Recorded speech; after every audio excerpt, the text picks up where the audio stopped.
साल 2011 हमेशा के लिए अपनी एक सनसनीखेज घटना के लिए इतिहास के पन्नों में अपनी जगह बना चुका है। ये वो साल है जिसमें 42 साल तक लीबिया पर राज करने वाले तानाशाह शासक को उसी की प्रजा ने बेरहमी से कत्ल कर दिया।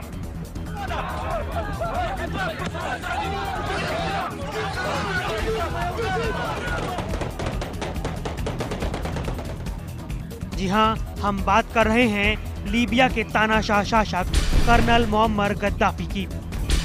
सिर पर गोल टोपी, आंखों पर काला चश्मा और आग उगलते भाषण।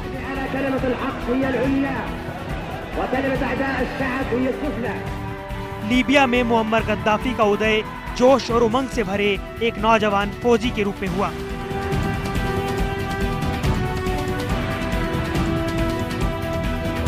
लेकिन वक्त बीतने के साथ गद्दाफी की छवि वंशवादी क्रूर तानाशाह की बन गई।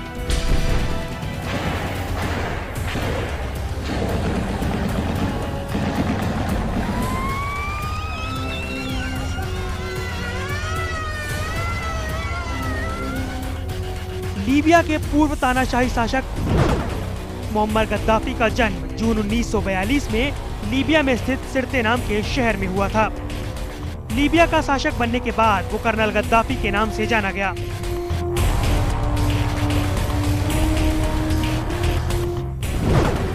गद्दाफी ने अपनी पढ़ाई की शुरुआत मिस्र से की, जहां उसने 1952 में मिस्र के राष्ट्रपति गमल अब्देल नसीर से प्रेरणा ली और 1956 में मऊ इजराइल विरोधी आंदोलन में भी भाग लिया।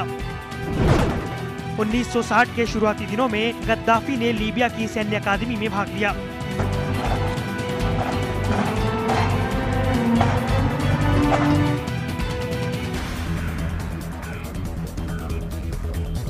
जिसके बाद उन्होंने यूरोप में अपनी पढ़ाई पूरी की और सिर्फ 27 साल की उम्र में गद्दाफी ने बिना खून बहाए लीबिया की राजशाही का अंत कर दिया।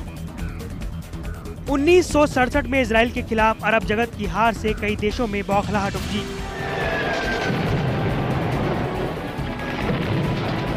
जिसके लिए लीबिया के राजा इदरीस को जिम्मेदार ठहराया गया।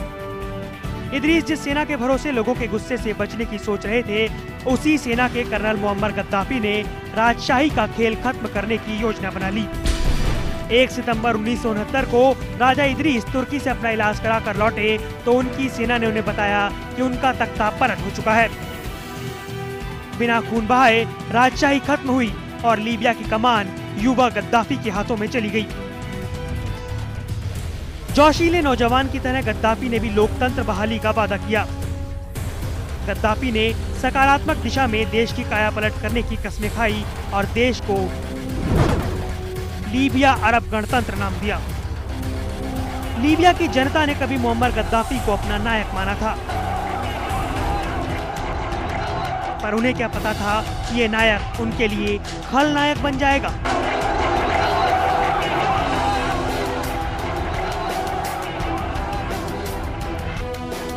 जी हाँ, गद्दाफी किसी भी अरब देश में लंबे समय तक राज करने वाले तानाशाह के रूप में जाना जाता था। वो खुद को क्रांति का मार्गदर्शक और राजाओं का राजा मानता था। इन्हीं वजहों से गद्दाफी ने पूरे 42 साल तक लीबिया पर अपना राज किया, जो कि लीबिया को उनके शासक के रूप में काफी भारी पड़ा। लीबिया के शासन की कमान हाथ में आते ही गद्दाफी ने लीबिया में मौजूद अमेरिकी और ब्रिटिश सैन्य अड्डे बंद करवा दिए। लीबिया के शासक मोअम्मर गद्दाफी तख्ता पलट की कोशिशों के बाद काफी बदल गए थे।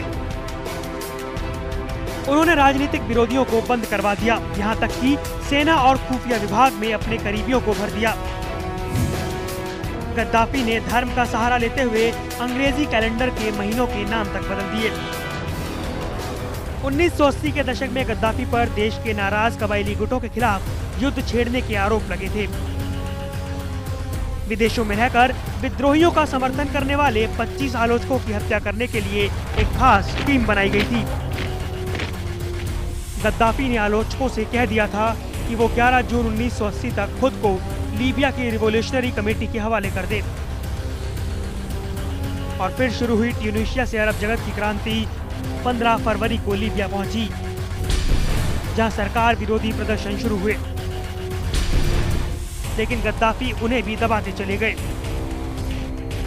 मिस्र में हुस्नी मुबारक के हटने के बाद लीबिया के विरोधियों की और ताकत मिल गई। ट्यूनीशिया और मिस्र के शासक अबीदीन बिन अली और हुस्नी मुबारक की तुलना में मुअम्मर गद्दाफी ज्यादा बड़े तानाशाह माने जाते थे।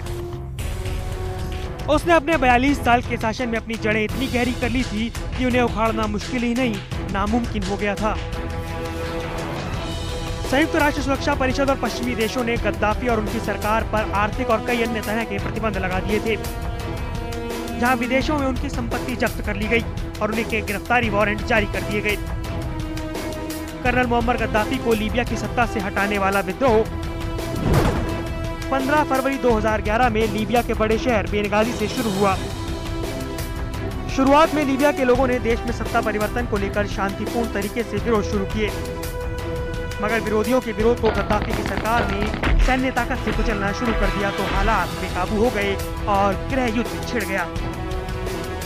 इसके बाद गद्दाफी विरोधी ताकतों ने बेनगाजी शहर में विद्रोहियों की राष्ट्रीय आपात परिषद के नाम से अंतरिम सरकार कायम करने की घोषणा की। मार्च 2011 में लीबिया को नो फ्लाई जोन घोषित कर दिया गया। महीने भर बाद नाटो सेनाओं ने लीबियाई सेना पर हमले करने शुरू कर दिए। ब्रिटेन और फ्रांस ने खुलकर लीबियाई विद्रोहियों को समर्थन देना शुरू कर दिया। धीरे धीरे गद्दाफी की सेनाएं पांव पीछे खींचते हुए देश के उत्तरी हिस्से की ओर खिसकती चली गई और लीबिया की जनता ने भी नाटो सेना का बखूबी साथ दिया। गद्दाफी का श्रीनगर सिरते लड़ाई का आखिरी पड़ाव बना। जिस जगह 7 जून 1942 को गद्दाफी पैदा हुए, वहीं 20 अक्टूबर 2011 को उन्हीं के राज्य के विद्रोहियों ने बड़ी बेरहमी से उन्हें मार डाला। कहा जाता है कि गद्दाफी की मौत भारी गोलीबारी के बीच उनके सिर पर गोली लगने से हुई थी और गद्दाफी के मारे जाने की घोषणा एक लीबियाई राजदूत ने की।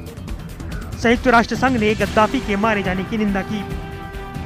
लीबिया वासी उम्मीद कर रहे हैं कि उनके यहाँ अराजकता का दौर खत्म हो गया है और साथ ही तानाशाही विरासत भी। जनता के लिए अंशु वर्मा के साथ ब्यूरो रिपोर्ट।